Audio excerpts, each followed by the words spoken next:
Hey guys, it's me again. It's still May 11th, 2015, and this is a just a general video about what's been going on in our lives. Um, Maybe just this past week, Friday was Winona State's graduation. So as you can imagine, it's increased business at our drive-through store, but massively increased business at our Huff Street store. Unfortunately for us, the our local service provider, internet service provider, HBC by name, Hiawatha Broadband Chumps, maybe I don't know. Their service to our it wasn't just to our building; it was to sort of our whole neighborhood was down. So we get to work Friday morning, busier. We're expecting it to be busier than I'll get out, which in fact it turns out to be. We have a ton of catering stuff to do, so I'm constantly out of the building, running around, doing all this catering stuff, and the internet is not working, which means we can't process credit cards. So imagine having to go through a whole morning of business with no ability to actually process a credit card. So we're literally writing credit card numbers down on a piece of paper and and and having to then enter them manually later. I mean, it was just a massive pain in the butt. It was slow. It gave a bad first impression for those customers who were there for the first time, and incredibly frustrating for the staff. Um, and what it turned out to be was there was noise over the line, probably because of a squirrel chewing through the line or something. And so what happened was, anytime it storms like this, we always end up getting spotty service, probably because there's some moisture that gets inside the coaxial. And they were saying that they run at 90 volts on those lines, so it's not quite a full 110, but it's enough to essentially burn the water away. And so that sizzling of that water is what is that noise that they're getting on the line. And anyway, it doesn't matter. It wasn't working. It was really frustrating. So Saturday rolls around. Of course, Saturday was anniversary of Galen's death, and I did go swimming that morning, and then got into work at about 8:15. We opened at 7. And the same thing was going on with the internet. And one of my staff made what was rather a pointed comment to me about that, and about the fact that, oh, and I didn't have my cell phone with me, which wouldn't have mattered. I was in the pool anyway, but it's irrelevant. Made it a rather pointed comment to me about the fact that I didn't have my cell phone. Did I know where my cell phone was? And I was not happy. I was cranky already. I was cranky about the internet being down again, and about Galen's anniversary. Anniversary seems like the wrong word, but you know what I mean. Um, and so I was rather rude back to the staff member, very rude and pointed, and ended up the next day apologizing to her. Um, but Saturday we went up to the cemetery, went up to Galen's grave, and it just felt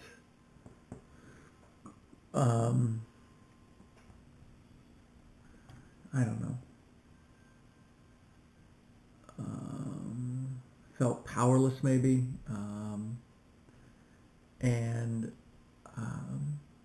just not having any idea what to do. Why, I mean, I know why I was there, but really feeling like I didn't have any good sense of how I was supposed to be guiding Colleen and Preston through this process. And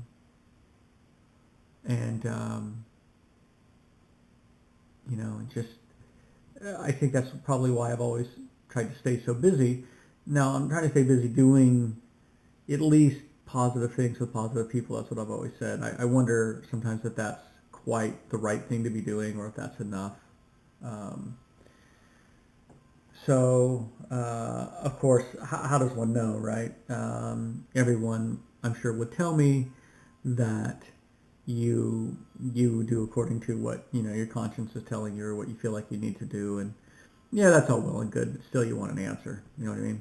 And I know there's no answers to be had, but that doesn't mean one wouldn't be nice. So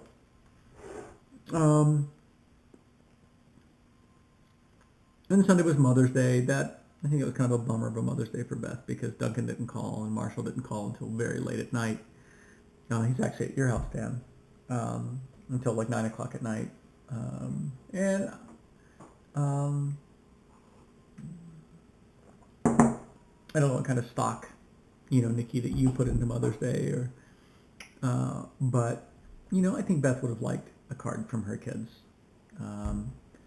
And Preston and Colleen didn't get her one either.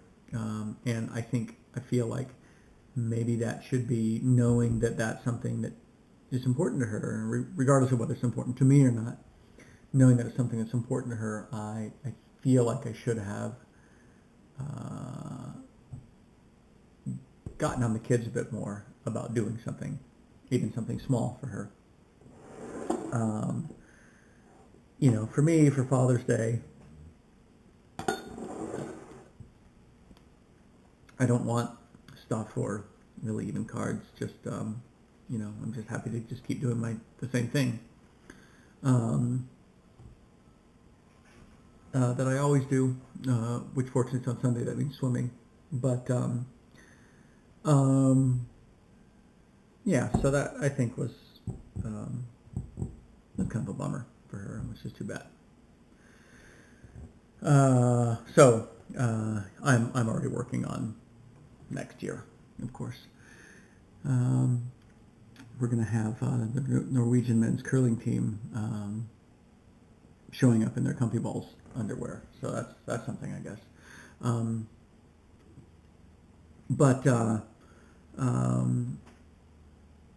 that's, I guess that's kind of the week, really. I mean, there were things that happened earlier. Oh, Duncan did call. He and Clelia are getting all their paperwork together. So that I think they're going to try to get some sort of, not citizenship for Duncan, but at least allowing him to stay beyond the 3 months that he would be able to stay. They called from Brussels. We actually got to talk to Clelia's mom. Not only talk, but we got to FaceTime with her, which was really cool. We had never talked to her before. I'm not even sure we had ever even seen a picture. So it was actually quite a lovely conversation. Partly because I had just come in from mowing the grass and I wasn't wearing a shirt, so I really felt like I made the first impression that I wanted to make, even though it wasn't advertent.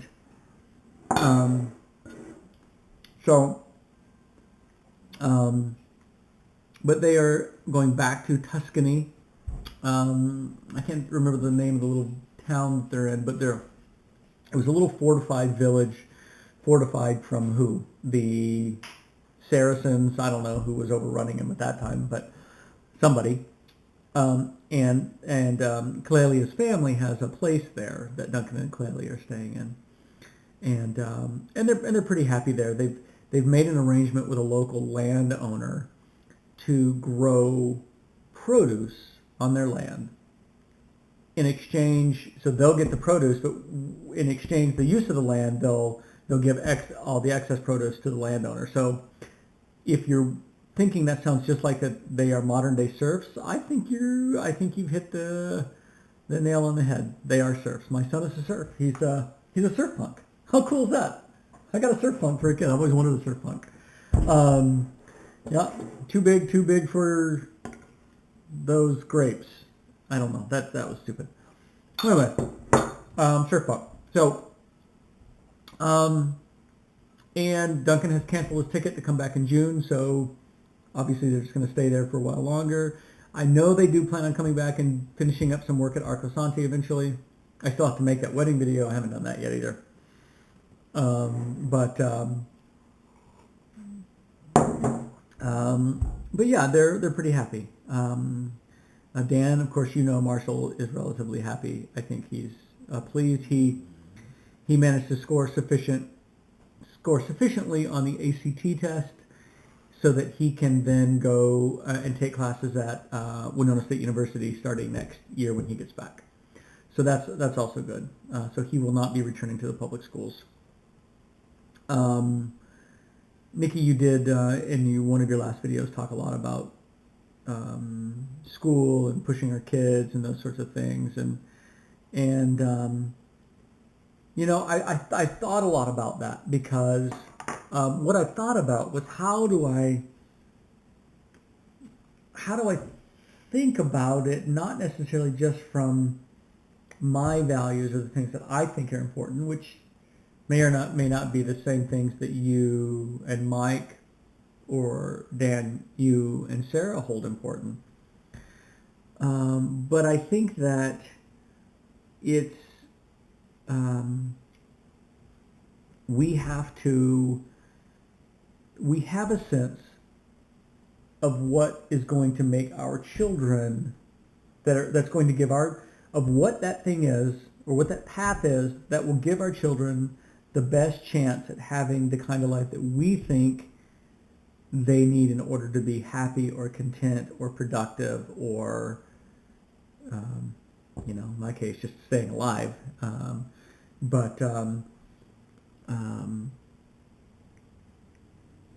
every parent has a different idea of what that thing is. For me, for Beth and me, we don't we value college education, but we equally value other things like what Duncan's doing. In fact, I think for us, we probably put more value on what Duncan's doing and the education that he's getting from what he's doing now than he would get if he went to American University and followed that standard academic path. High school to university, university to unemployment. That's pretty standard these days, right? But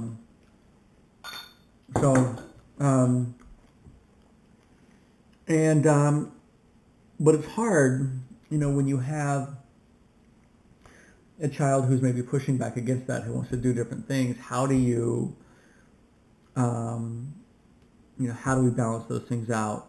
For us, we have that. We've never really, we had to try to do a lot of that with Duncan because he really pushed and pushed and pushed.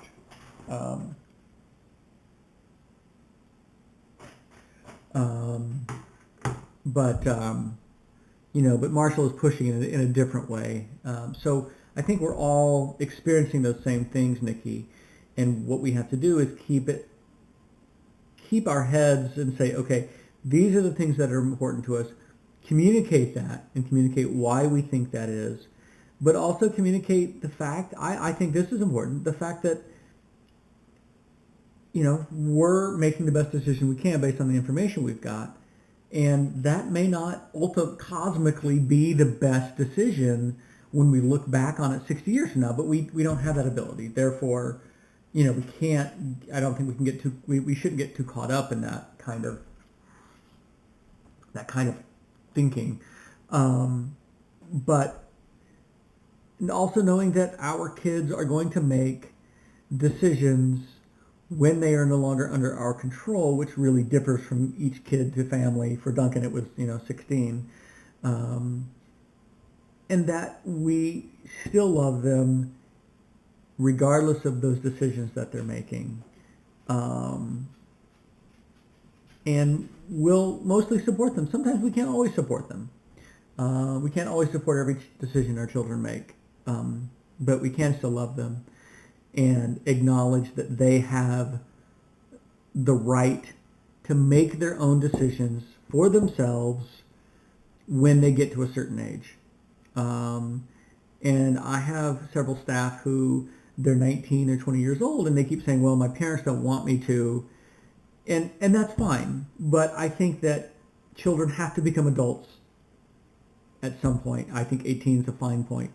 And they have to leave and they have to make decisions. And what they have to do is they have to be willing to say, I'm doing this because I feel like my parents want me to do it, and I believe that they know what's best, or I believe that they have a better idea of what's right.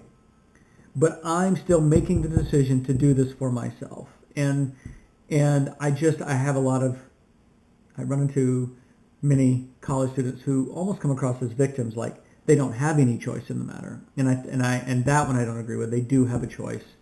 That doesn't mean we have to either pay for their choices or even support them in their choices, but we have to acknowledge that they have a right to make their choices as adults when they reach that point. I mean, that's not the point where you are with your kids right now, Nikki, but Dan, you certainly are with a few of your kids, and I am with one of mine.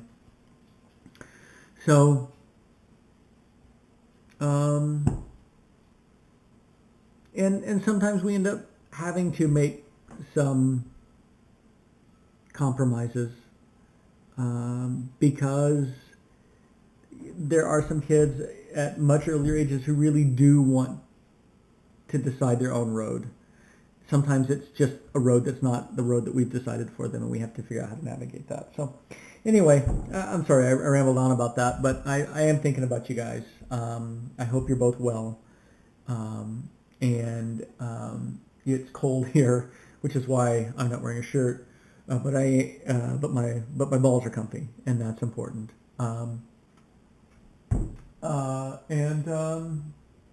Yeah, that's my story. I'm sticking to it.